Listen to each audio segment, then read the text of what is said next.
Joub, c'est moi. Sur ce projet, je suis dessinateur coloriste. Donc Nicobi, mon camarade. Ça fait quand même plusieurs années qu'on travaille ensemble. On avait nos parcours de dessinateurs avant de se rencontrer. Et là, ça doit faire une dizaine d'années de livres qu'on travaille ensemble. Au bas mot, ouais. Ouais. Au bas mot, en se partageant les tâches de manière différente d'une fois sur l'autre. Parfois, je dessine, parfois c'est Joub qui dessine, parfois on fait le scénario ensemble, parfois c'est un seul de nous deux. Enfin voilà, il y a tout un tas de formules. Et puis pour cette fois-ci, c'était le scénario de quelqu'un d'autre. Et moi j'ai assuré la mise en scène du bouquin, le découpage de l'album, et Joub toute la partie graphique derrière. J'habitais à Guyane, moi, à l'époque. Et j'ai mis un peu de temps à démarrer, mais une fois que j'ai commencé les pages, enfin, Nico avait assuré sa partie, lui. Une fois que j'ai commencé les pages, ça s'est fait assez tranquillement pendant un an. C'est à peu près le temps qu'il faut pour faire un livre.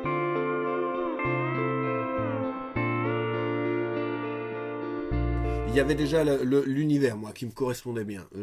La mer, une partie du livre dans les années 70, etc. Et la thématique, c'est des sujets aussi sur lesquels on aime bien aller de temps en temps.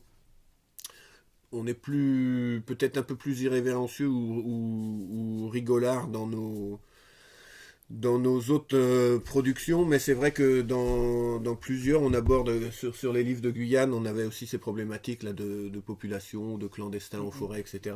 On a fait un truc là récemment avec SOS Méditerranée.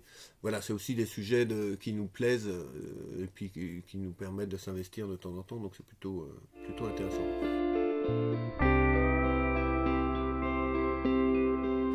Alors, les textes dans un scénario, ils sont quasi figés. On a dû tout dessiner. Il a dû se refaire une lecture, lui, en dernière lecture, pour voir si les textes correspondaient vraiment exactement à ce qu'il avait envie de raconter. Mais ils étaient là. Sur la matière, c'était un peu bizarre parce qu'il voulait à la fois quelque chose d'universel, mais à partir d'un exemple précis. Donc il me disait, va regarder ça, mais ne dessine pas ça non plus. Il faut que ça soit pareil pour le village. C'est tel village, mais ne le dessine pas. Essaye de t'inspirer de... Et puis après, quand concrètement il a fallu que je dessine les choses, je lui ai demandé parfois des sources. Donc il m'envoyait des photos, des choses comme ça. Mais toujours en me demandant de réinventer la géographie et les villages. Moi, j'avais envie de m'amuser un peu sur l'histoire des années 70, là. Donc, je suis allé chercher un peu des acteurs, des seconds rôles français.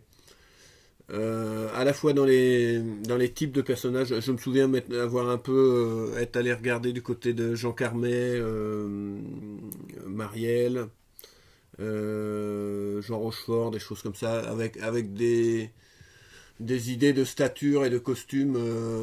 Et puis après, on a un personnage qui vieillit, donc on doit le voir à 3 époques. Donc il fallait un peu le travailler pour qu'on puisse le reconnaître dans chaque époque. Moi, je recevais du texte. Pour chaque page, il y avait le descriptif de ce qui se passait dans la page, dans la planche, avec un case à case. Et puis, moi, je me disais parfois, non, cette action-là, il faut qu'elle prenne 2 cases au lieu d'une. Celle-là, il faut que je la raccourcisse. Après, comme je connais très bien Joub et qu'on est habitué à travailler ensemble, j'essaye de trouver des solutions pour que lui, il s'embête pas trop à dessiner. Donc, trouver des trucs qui vont l'amuser ou qui vont coller à ce que je le sais aimer dessiner. Et voilà mon travail. En fait, faire de la bande dessinée, c'est vraiment cette partie-là.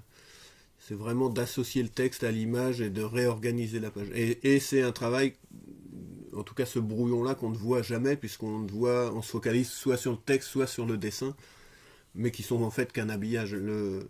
La vraie partie où on fait de la bande dessinée, faire de la bande dessinée, c'est le travail qu'il a fait, ce travail de découpage.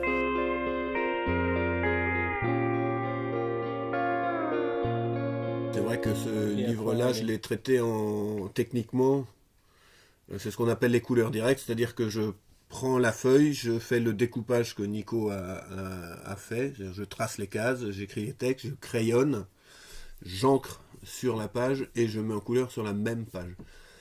Donc ce qui est pas très courant comme méthode, mais puisque maintenant c'est beaucoup de la couleur informatique.